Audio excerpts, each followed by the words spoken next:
So I promised you a treat, didn't I? Well, on Saturday, legendary vocalist Sibongile Khumalo will feature in a live virtual concert that will be shown to local and global audiences. Fans can watch her perform on Watch TV virtual stage.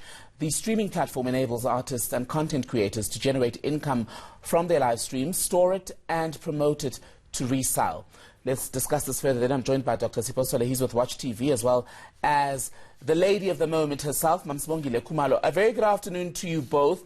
Mam Sibongile, I see you're keeping warm there. Are you ready for tomorrow?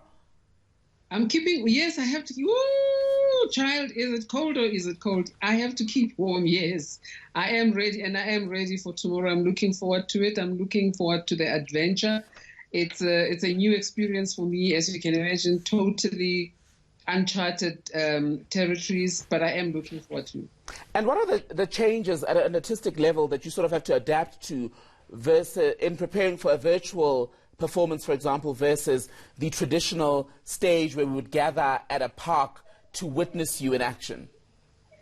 It's exactly what you're saying. I mean, you know, to be in a room only with yourself and your fellow musicians and nobody else, as though you're recording an album.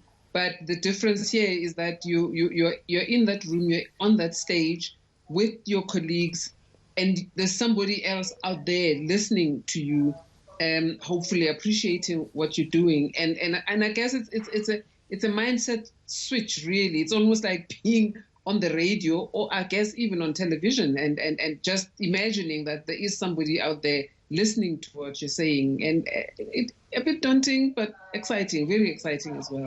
And Dr. Story, let me bring you in. How do you begin to convince someone of Mam Sibogile's stature to go along with this world of new imaginings?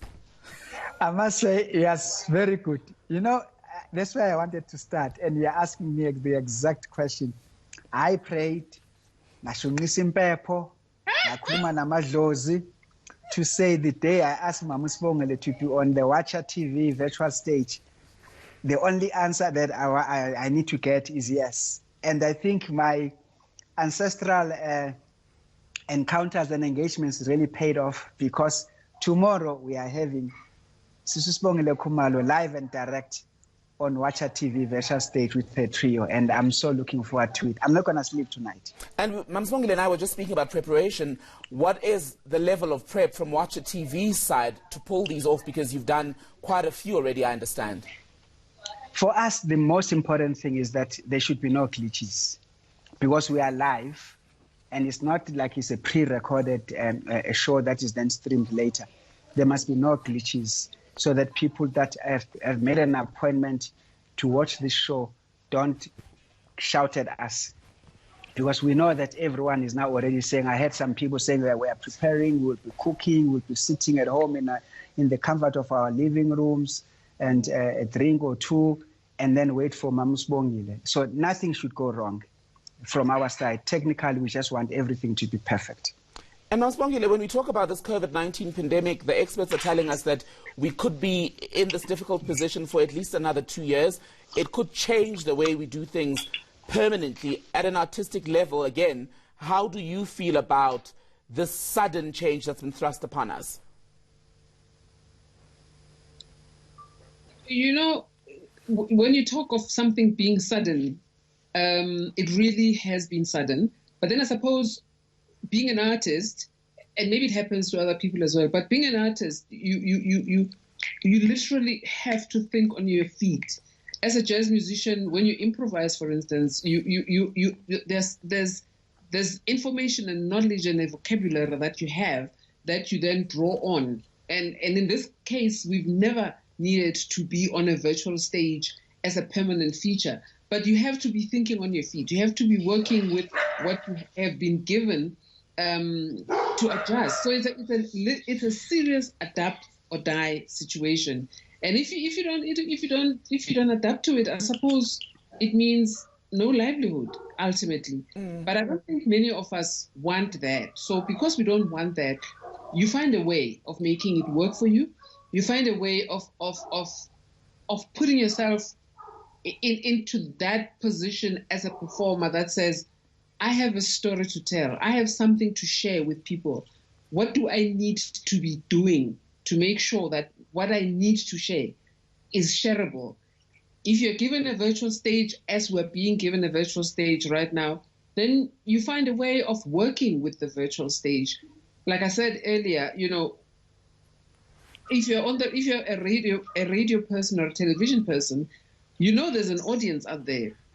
There are people out there listening to what you're saying. So I suppose as performers also, we have to begin to think in those terms. We have to begin to imagine what it is like to have that one person who is likely to be listening to your performance. You imagine them, you engage with them. When you want to smile, you don't get all sterile and stiff and think, oh, nobody's watching me. I can start scratching my ear, or I can start picking my nose, or like, no, people are watching you. So you need to behave yourself and engage and just be there and be present. And it's safe to assume then that your dogs are quite musical, because we can hear them getting their vocal warm-ups in the background there. It's my dogs, actually.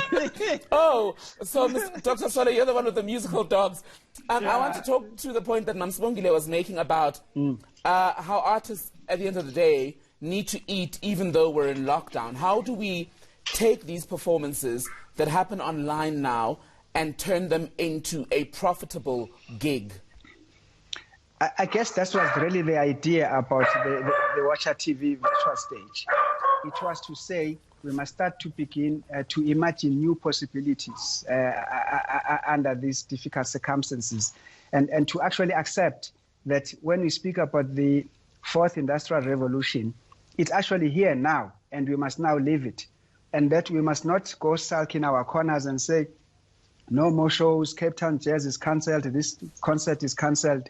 People can still be entertained in the comfort of their living rooms. As Sibongile was saying, we are talking right now, you are there, we are here, we can see you, you can see us, so we can still see a show. That's why you actually go to a movie to watch a film that was shot a long time ago. We are not even in the set, but we are sitting in a theater watching it.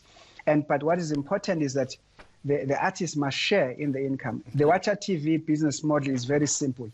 It's 50-50 on income generated from the sales of the show. So if Mam Sibongile Khumalo has got 10,000 people at 50 rand, times that, there's a lot of money divided by 2. Everyone works home. We cover our costs.